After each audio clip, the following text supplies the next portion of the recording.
യൂസുഫ് നബി അലൈഹിസ്സലാത്തു വസ്സലാം അദ്ദേഹത്തെ കൊണ്ടുവന്ന് പൊട്ടക്കിണറ്റിലേക്ക് തള്ളിയിടുമ്പോൾ യൂസുഫ് നബി അലൈഹിസ്സലാത്തു വസ്സലാം ദുആ ചെയ്തു അത്രേ, യാ താലിബ കുല്ലിൽ മത്ലൂബ്, അല്ലാഹുവേ അല്ലാഹ് അവരും കൈയുയർത്തുന്നതാകുന്ന റാദാ എന്നെ രക്ഷിക്കണേ അല്ലാഹ്, എന്നെ വാപ്പയാകുന്ന യാക്കൂബിൽ നിന്ന് എന്നെ അകറ്റി എന്നെ കൊണ്ടുവന്നു കച്ചവട സംഘത്തിലേക്ക് ചേർത്തുകൊണ്ട് എന്റെ ജ്യേഷ്ഠന്മാർ കൊണ്ടുവന്ന പൊട്ടക്കിണറ്റിലേക്കാണ് പടച്ചിറപ്പ് എറിയുന്നത്. ആ പൊട്ടക്കിണറ്റിലേക്ക് എന്നെ വലിച്ചെറിയുമ്പോ ഞാനിതാ നിന്നിലേക്ക് കൈയുയർത്തുന്നു നാഥാ. ജിബ്രീൽ അലൈഹിസ്സലാം പറയുകയാണ്, അല്ലാഹു സുബ്ഹാനഹു വ തആലയുടെ അടുക്കൽ അർശിന്റെ ചുവട്ടിലാണ് ഞാൻ ആ സമയത്ത്. ജിബ്രീൽ അലൈഹിസ്സലാമിന്റെ കഴിവാണ്. ആരാണ് ജിബ്രീൽ എന്ന് ഞാൻ പറഞ്ഞു തരാം. ആരാണ് ജിബ്രീൽ?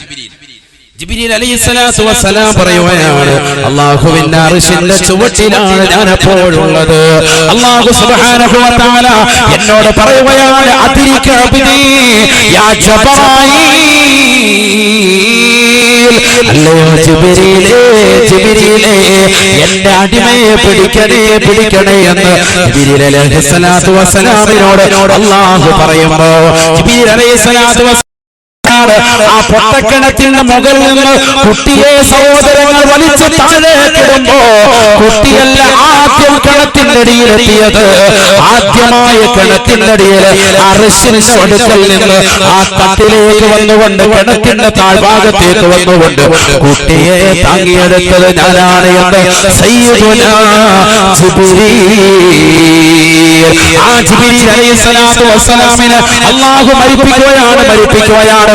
എല്ലാ പ്രവാചകന്മാർക്കും വഹി എത്തിച്ച ജിബ്രീലേ, മുത്തിയാ ജിബ്രീൽ, ഇനി നീ ജീവിക്കേണ്ടതില്ല, നീ അവസാനിക്കുകയാണ്, എന്നേക്കുമായി യാത്ര തിരിക്കുകയാണ്. അവസാന യാത്രയാണ്. ജിബ്രീൽ അലൈഹിസ്സലാത്തു വസ്സലാം മരിക്കുകയാണ്. ഫയമൂതു ജിബ്രീൽ, ജിബ്രീൽ അലൈഹിസ്സലാത്തു വസ്സലാമിന്റെ ശരീരത്തിൽ നിന്ന് ആത്മാവിനെ വേർപെടുത്തുമത്രേ. രണ്ടാമതായി മീകായിൽ അലൈഹിസ്സലാമിനെ വിളിക്കുകയാണ്.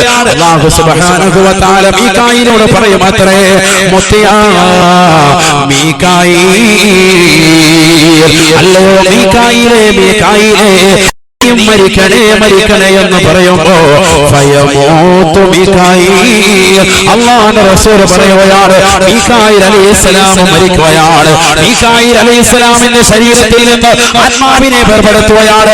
ആദം നബി അലൈഹിസ്സലാമിനെ പടച്ചത് മുതൽ ആകാശത്ത് മിന്നി മറയുന്നതാകുന്ന നക്ഷത്രങ്ങളില്ലയോ, കോടാനുകോടി ജനങ്ങൾക്ക് മഴ നൽകിയില്ലയോ, ഭക്ഷണം വിതറിയില്ലയോ, ഇടിമിന്നൽ വർഷിച്ചില്ലയോ, ഇനി നിന്റെ അവസാനമാണ്. ജിബ്രീൽ അലൈഹിസ്സലാമിന്റെ ആത്മാവിനെ പിടിക്കുകയാണ്. മൂന്നാമതായി സൂറന്ന കാഹളത്തിൽ രണ്ടാമത്തെ പ്രാവശ്യവും ഊതിയത്തിൽ നിൽക്കുന്ന ഇസ്രാഫീലിനെ വിളിച്ചുകൊണ്ട് അല്ലാഹു പറയുമത്രേ, മുത്തിയാ ഇസ്രാഫീലേ നീയും മരിക്കൽ അനിവാര്യമാണ്, നിർബന്ധമാണ്. മരിച്ചാൽ ശരിയാവും. കാരണം ഇനി അടുത്ത ഊത്തൂതണ്ടേ അതൊക്കെ ഊതിക്ക. ഇപ്പൊ നീ മരിക്കണം, മരണത്തിന്റെ രുചി നീ അറിയണം. ഇത് പിന്നീട് നിന്നെ തന്നെ ആദ്യം ഞാൻ പുനർജീവിപ്പിക്കും, എന്നിട്ട് മൂന്നാമത്തെ ഊത്തൂതാൻ പറയും. അപ്പൊ നീ എന്ത് ചെയ്യണം? മൂന്നാമത്തെ ഊത്തൂതണം. ഇപ്പൊ നീ മരണത്തിന്റെ രുചി അറിയണം. കുല്ലു നഫ്സിൻ ദായിഖത്തുൽ മൗത്ത് വഇന്നമാ തുവഫൗന ഉജൂറകും യൗമൽ ഖിയാമ ഫമൻ സുഹ്സിഹ അനിൻ നാർ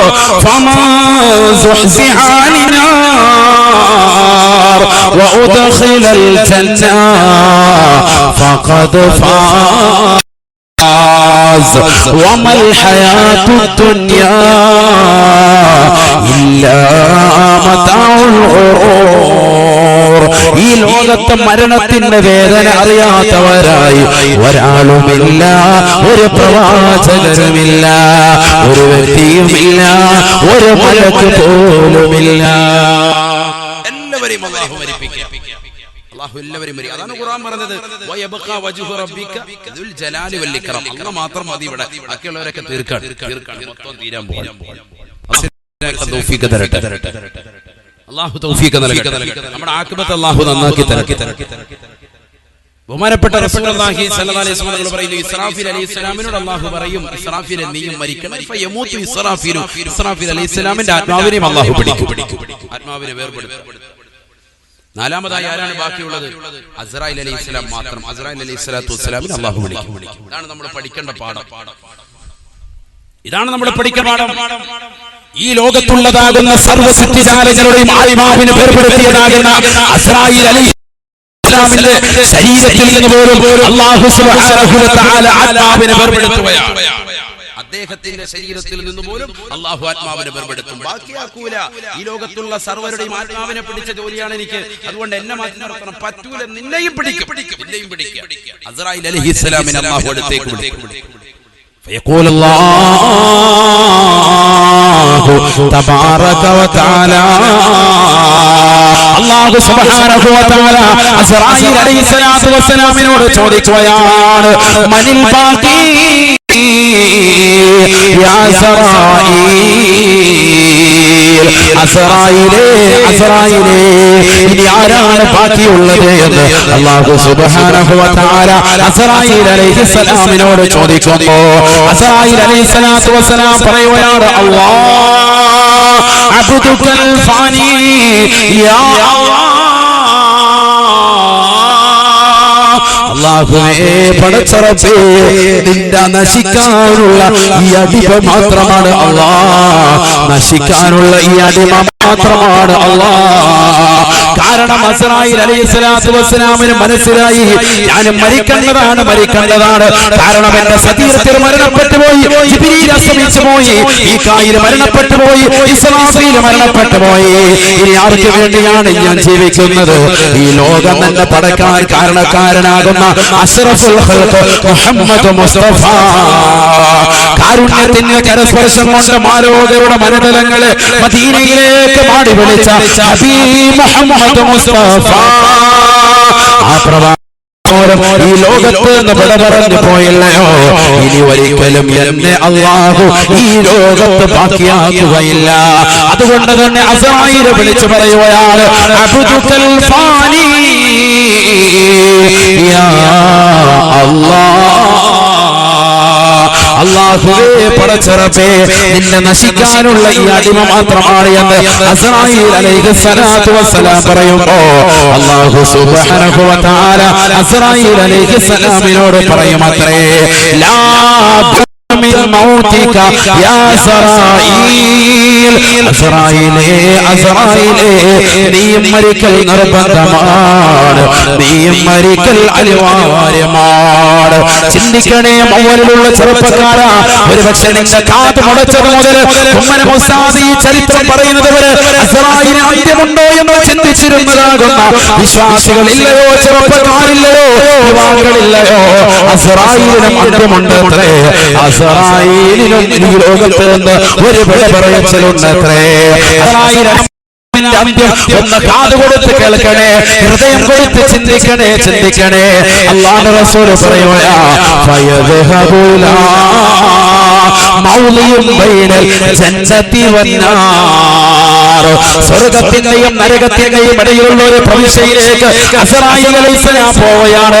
അല്ലാഹുവിന്റെ കൽപ്പന കിട്ടിയിരിക്കുകയാണ്, മരിക്കടാ, നീയും മരിക്കൽ അനിവാര്യമാണ്, നീയും മരിക്കൽ നിർബന്ധമാണ്. അസ്രായിൽ അലൈഹിസ്സലാം പോവുകയാണ്. അസ്രായിൽ അലൈഹിസ്സലാം ചെല്ലുകയാണ്. സ്വർഗ്ഗത്തിന്റെയും നരകത്തിന്റെയും ഒരു പ്രവിശ്യയിലേക്ക് ചെന്നിട്ട് സ്വന്തമായി ശരീരത്തിൽ നിന്ന് ആത്മാവിനെ വേർപെടുത്തുമത്രേ. സ്വന്തമായി ശരീരത്തിൽ നിന്ന് ആത്മാവിനെ വേർപെടുത്തുമത്രേ. അസ്രായിൽ അലൈഹിസ്സലാത്തു വസ്സലാം പൊട്ടിക്കരഞ്ഞുകൊണ്ട് പറയുകയാണ്, ഇന്നി ലാ അൻസിഉ അർവാഹൽ മുഅ്മിനീന ഇല്ലാ ബിർഫഖി യാ അല്ലാഹ്. മരണത്തിന്റെ വേദനയുണ്ടെന്ന് ഞാൻ തിരിച്ചറിഞ്ഞിരുന്നുവെങ്കിൽ ഒരിക്കലും പടച്ചറബേ അല്ലാഹുവേ മുഅ്മിനീങ്ങളുടെ ആത്മാവിനെ മയത്തോട് കൂടിയല്ലാതെ ഞാൻ പിടിക്കുമായിരുന്നില്ല അല്ലാഹ്. ഇത് പറഞ്ഞുകൊണ്ട് ഫയസീഹു സയ്ഹാ അല്ലാഹുവിന്റെ റസൂൽ പറയുകയാണ്, വല്ലാത്തൊരു അട്ടഹാസമാണ്, വല്ലാത്തൊരു കോലാഹലമാണ് അസ്റായീൽ അലൈഹിസ്സലാമിന്റെ വഫാത്തിന് ഉണ്ടാവുക. വല്ലാത്തൊരു ോടുകൂടി അസ്റായീൽ അലൈഹിസ്സലാം പറയുമത്രേ, അവലിലുള്ള ചെറുപ്പക്കാരാ, എന്റെ ശബ്ദം ശ്രമിക്കുന്ന 17ന്റെയും 18ന്റെയും യുവകുടങ്ങളാകുന്ന യുവതികളെ, ചെറുപ്പക്കാരെ, സഹോദരങ്ങളെ, അടിച്ച് പൊളിച്ച് രസിച്ച് രമിച്ച് ജീവിക്കുന്നവരെ, മരണത്തെ കുറിച്ച് ചിന്തയുണ്ടോ? അടുത്ത സെക്കൻഡിൽ മരിക്കണ്ടോ? ഈ ലോകത്ത് എന്ന് പറയണ്ടയോ? പ്രവാചകൻ മരണപ്പെട്ടു പോയി, സർവ്വ അമ്പിയാക്കളും ഔലിയാക്കളും മഹത്തുക്കളും ഈ ലോകത്ത് പറഞ്ഞു പോയി. നമുക്കും മരിക്കണ്ടയോ? നമ്മുടെ മുന്നിൽ കിടക്കുന്നത് വലിയ ആരിഫാണ്, ഔലിയാക്കളിൽപ്പെട്ടതാ മഹാനുഭാവൻ പോലും നമ്മളിൽ നിന്ന് വിട പറഞ്ഞു പോയില്ലയോ? എത്രയെത്ര ഔലിയാക്കൾ, എത്രയെത്ര മഹത്തുക്കൾ, എത്രയെത്ര സച്ചരിതരാകുന്ന ഉലമാക്കൾ, ശംസുലുലമയും താജുലുലമയും അടക്കം നമ്മുടെ സമുന്നതരാകുന്ന നേതാക്കൾ മുഴുവനും മരണപ്പെട്ടു പോയില്ലയോ? ചിന്തിക്കണേ ചെറുപ്പക്കാരാ, ചിന്തിക്കണേ പ്രിയപ്പെട്ടവന്മാ. അസ്റായീൽ അലൈഹിസ്സലാത്തു വസ്സലാം പോലും ഈ ലോകത്ത് എന്ന് വിട പറയുമെന്ന് പ്രവാചകർ പഠിപ്പിക്കുമ്പോ എന്തിനാണ് സഹോദരാ, ചെറുപ്പക്കാരാ, എന്തിനാണ് നീ അഹന്ത വെക്കുന്നത്? എന്തിനാണ് കുടുംബ തറവാട്ട് മഹിമയും പറഞ്ഞുകൊണ്ട് പോരടിക്കുന്നത്? ഒരു ചെറിയ വഴിയുടെ പ്രശ്നത്തിൽ, ഒരടി വഴിയുടെ വിഷയത്തിൽ കുടുംബങ്ങൾ തമ്മിൽ തർക്കത്തിലേർപ്പെട്ടുകൊണ്ട് പ്രശ്നങ്ങളും പ്രയാസങ്ങളും സൃഷ്ടിച്ചുകൊണ്ട് മഹല്ലുകളിൽ കോടതികൾ വന്നുകൊണ്ട് കേസുകൾ വന്നുകൊണ്ട് വെക്കുന്നില്ലയോ? എത്ര മാസക്കാലം, എത്ര വർഷക്കാലം സംസാരിക്കാതെ മിണ്ടാതിരിക്കുന്ന കുടുംബങ്ങളില്ലയോ? എന്തിനാണ്? പൊരുത്തപ്പെടണേ, തൗബ ചെയ്യണേ. ഈ ലോകത്ത് നിന്ന് വിട പറയാൻ സമയമായിരിക്കുകയാണ്. മരണമിതാ അടുത്തു വന്നിരിക്കുകയാണ്. ഹബീബായ റസൂലുള്ളാഹി സ്വല്ലല്ലാഹു അലൈഹി വസല്ലം തങ്ങൾ തന്റെ പ്രിയപ്പെട്ട അനുയായികളോട് ഓർമ്മപ്പെടുത്തിയതാണ്,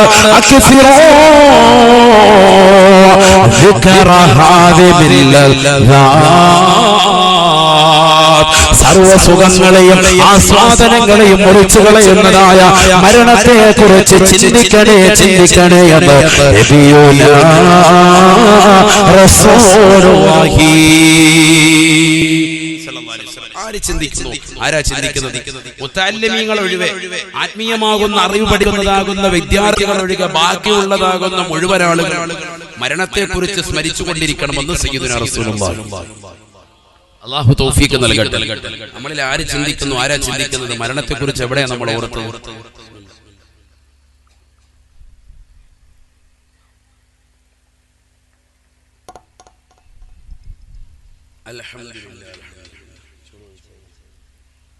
അല്ലാഹു നമ്മളെ സ്വീകരിക്കുമാറാവട്ടെ, കബൂലാക്കുമാറാവട്ടെ. എന്തായാലും നമ്മൾ മരിക്കുമെന്നുള്ള കാര്യം ഇതോടുകൂടി തീർച്ചയായും അല്ലേ? അതിന്റെ ആ തത്വമാണ് ഇപ്പൊ നമ്മൾ പറഞ്ഞത് അവസാനിപ്പിച്ചത്. കാരണം ആര് മരിക്കുമെന്നവരെ പറഞ്ഞു, അസ്റായീൽ അലൈഹിസ്സലാം വരെ ഈ ലോകത്ത് നിന്ന് വിട പറയുമെന്ന് നമ്മൾ മനസ്സിലാക്കി. എന്തായാലും ഏകദേശം ആ കാര്യത്തെ കുറിച്ച് ഉറപ്പായി. എന്തായാലും മരിക്കും, അക്കാര്യം തീർപ്പായി. ഇനി നമ്മൾ നന്നാവാൻ ശ്രമിക്കാം. അല്ലാഹു തൗഫീഖ് നൽകട്ടെ. ഇപ്പൊ കുറഞ്ഞ ആയുസ്സേ നമുക്കുള്ളൂ. ഇപ്പൊ തന്നെ 30 കഴിഞ്ഞു, 50 കഴിഞ്ഞു, 60 കഴിഞ്ഞു. അമാറു ഉമ്മത്തി മാ ബൈന 60 വ 70. എന്റെ സമുദായത്തിന്റെ ആയുസ് 60ന്റെയും 70ന്റെയും ഇടയിലാണെന്ന് സയ്യിദുനാ റസൂലുള്ളാഹി. ഇപ്പൊ തന്നെ എത്ര ആയുസ് കഴിഞ്ഞിരിക്കുകയാണ്, മരിക്കാറായിരിക്കുകയാണ്. മരണം നമ്മുടെ തൊട്ടടുത്ത് എത്തിക്കഴിഞ്ഞു. അല്ലാഹു നല്ല മരണം നൽകി അനുഗ്രഹിക്കട്ടെ.